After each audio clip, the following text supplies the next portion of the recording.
5:31 ng umaga. Andito tayo sa may Camp Karimot na. Yan, so tahimik pa, wala pa mga bikers. Linggo ngayon ng umaga, ano. So wala mga tayong bike.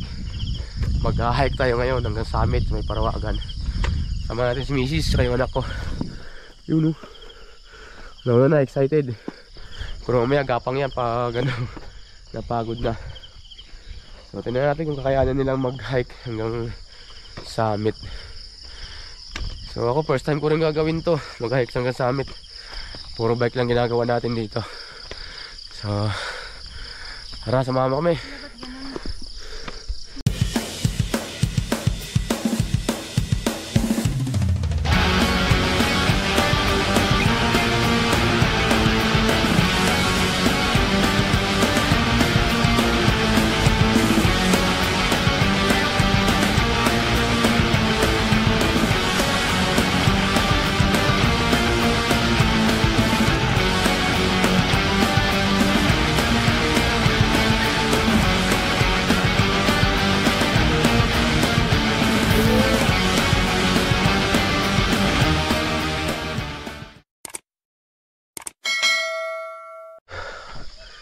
Yan nga pala, sinisiminto na nga pala dun sa bungad, ano, sa may akasya. So mukhang makakarating na rito yung simentadong kalsada sa may balon. Hindi lang natin alam kung kailan makakarating hanggang summit yan, o talaga makakarating ba yan dun. So far nasa bungad pa lang yung simentado. So nabawasan na naman yung mga trail natin. Ito yung matarik na part pagdating mo ng Karimot, pakyat ng balon. Miss, mukhang wala sa kondisyon ngayon, oh. Wala pang 10 minutong lakaran, may naramdaman na siya kagad sa binti niya. Mukhang may iwan to rito.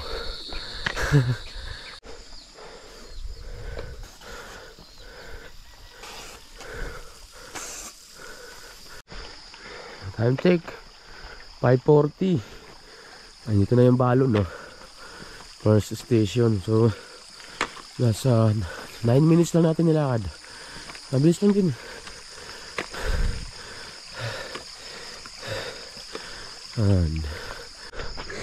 So yan, dito sa may kanto na to, paakyat doon yung iis campsite.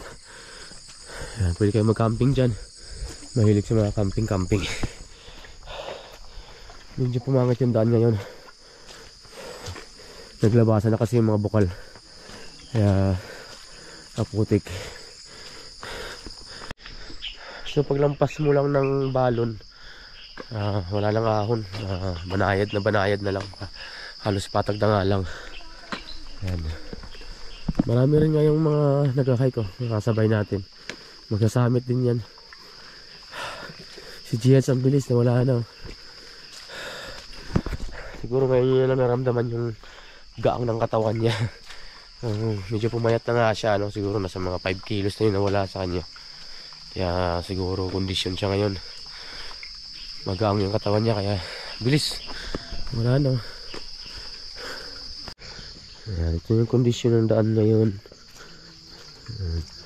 Putik dito.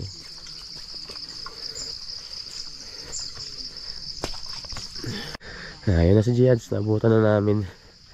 So nagbagal na siya. Inantay niya kami. Nagkantay ako eh. Wala na akong kasama eh. Kaantay daw. Wala na siya kasama. Ganda ron. Ito yung mga hamog pa tayo nakakita.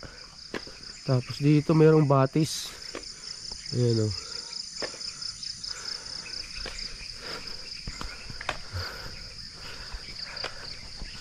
Yan. Oo, nakahawak ako. Ako nakahawak. Ayun, napagod ako ng ano.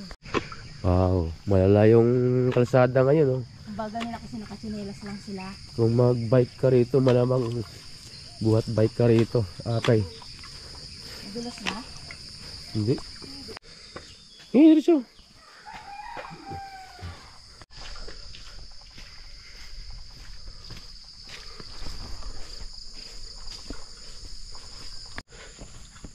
Kahapon maaraw maghapon eh. Siguro ito sa hambog ito kagabi pa. Kaya medyo basa-basa yung lupa. Pero kahapon tong tanghali hanggang hapon siguro medyo matigas to. Hambog lang to na nag-moist.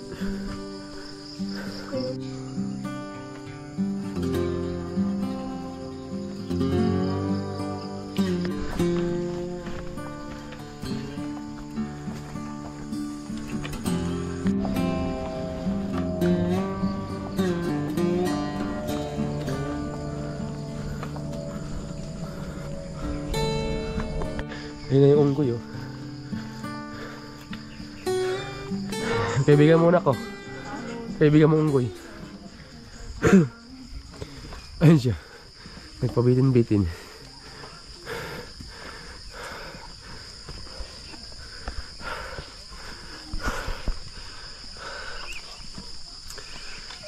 No. Ma. Baka gatingan yan. Yak siya. Bakit? Ma. Kapatid mo. Bye-bye. Grabe yung daan ngayon oh. Kala mo kinamot ng Diablo eh. Daming rats. Apat-apat. Sarap i-bike to. Yan, sa kaliwa natin yung Kuya Aurelio campsite and bike trail. Pagkatapos ito na yung bubungad sa inyo. Malala na putikan. Yun, paglampas mo ng Kuya Aurelio campsite, malapit na ito sa summit. Pero bago yun, dadaanan muna natin yung Jet Budik tsaka yung grotto.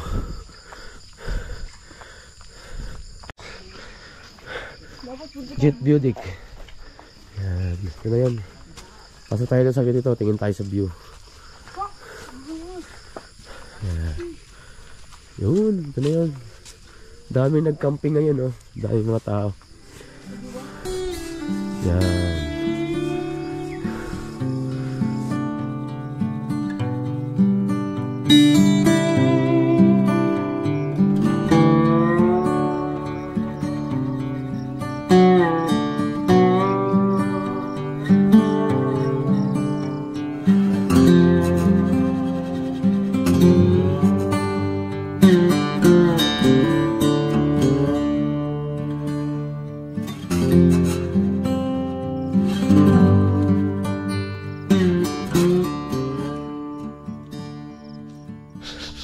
Yan, tuloy-tuloy na tayo hanggang sa may grotto.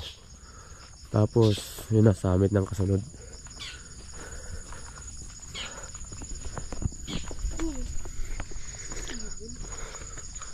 Anong ibon yun? Parang owl. Yung Nara. Nara. First time ko lang makakita yan. Ito na yung grotto. Yan, kanan tayo rito. Nak.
Yung time check 6:34 ng umaga. So umalis kami dun sa Acacia 5:31. So 1 hour and 3 minutes tayo naglakad mula doon hanggang dito sa may grotto.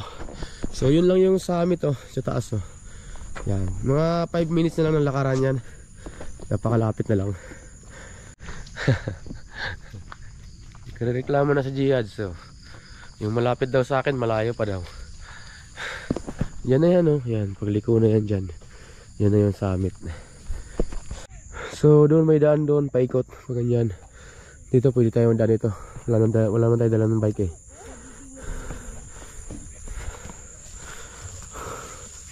Yung bayabas walang hinog.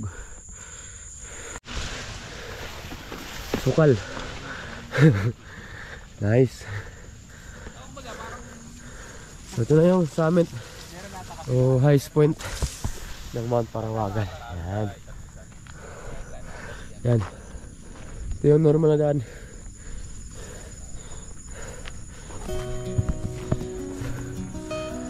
Yan. Ito yung mohon. Yan. Nakapatong ka na. Sabihin, nakarating ka na sa highest point.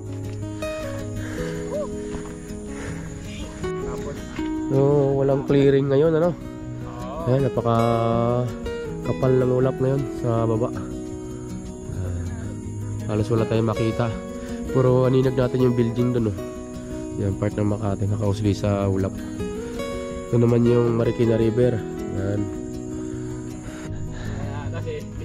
Yun, nakarating tayo ng 6:40 dito, sa summit ng Mount Parawagan. So, first time kong makarating dito nang nag-hike. Pati sila ni Mrs. sa yung anak ko. First time sila nakarating dito. Ayan. So, 1 oras mahigit lang naman. Napakalapit lang. Time check, 6:57 ng umaga. So, baba na tayo. Walang clearing Hindi natin makita yung view sa baba. So, walang araw din kasi. Kukulimlim. Puro hamog yung nakikita natin.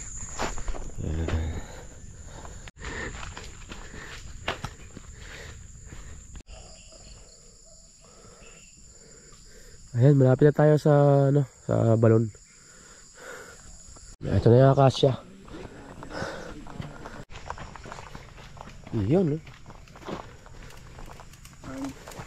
Ito yung sinisemento na kalsada. So may akasya. Malapit na masemento ito hanggang sa taas. So ayan, nandito na tayo. Sakyan. Survive. Last bag, Siya lagoy.